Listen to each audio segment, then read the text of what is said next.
In your consumer news, for many parents, talking to your kids about money can feel overwhelming, especially if you don't feel confident in your own money decisions. But sometimes kids don't need perfect advice, they need practical advice. Here with simple, real-world steps to make those money conversations easier is our money and business expert, Derrick Kinney. Good morning to you, Derrick.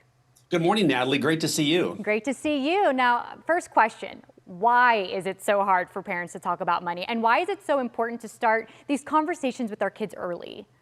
Well, let's be real. As many parents are sipping their coffee right now, watching you and I talk, they're thinking, Derrick, I'm really not the best success story when it comes to money. I've made bad financial decisions. I've built up credit card debt.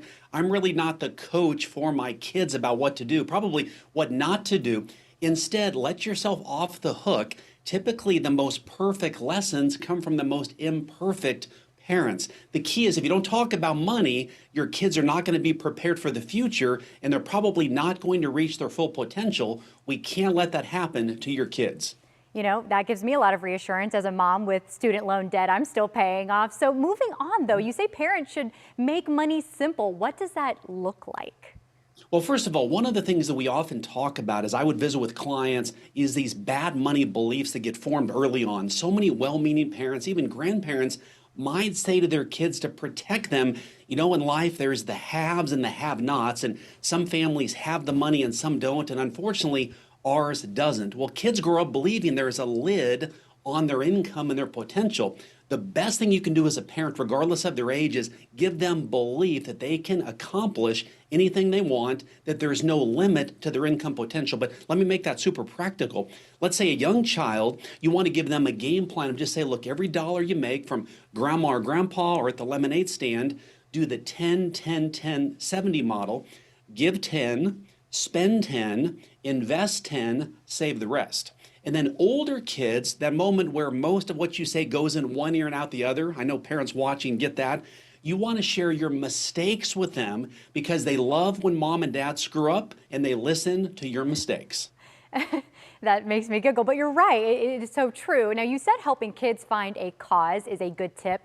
Why does that matter when it comes to teaching money habits? Yeah, this is overlooked by so many parents. Most kids, deep in their heart, they want to help other kids, but they want to do something bigger. For example, if I see somebody with a lemonade stand on the side of the road and I pull over and they say, hey, with every cup of lemonade you buy, we're going to give 10% to the homeless shelter. Well, I'm buying 2 cups of lemonade. I'm buying to support the shelter, not even to buy the lemonade. Or if I'm going to sell cupcakes or cookies as a kid down the street. So teach your kids, have a cause because it motivates them because they're part of something bigger.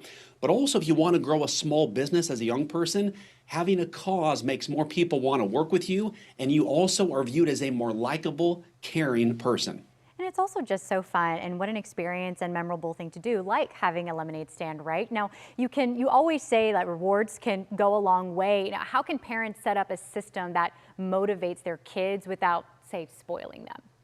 Well, a lot of parents, and my parents did this as well, is back in the day when Chuck E. Cheese was popular, I would get tokens for an A and tokens for a B. You want to do the same thing for savings and money decisions with your kids. So talk to your kids about, hey, each month, if you've saved 10, given 10, invested 10, and then you've got good money principles in place, then treat yourself. Go to the movie, go do something with a friend, but make sure they do the hard work first that positions them for success down the road and gives them an incentive to then reward themselves. Because if you never reward yourself, you're not going to be as motivated to keep doing the hard things. Even at a young age, we've learned that can be very, very effective.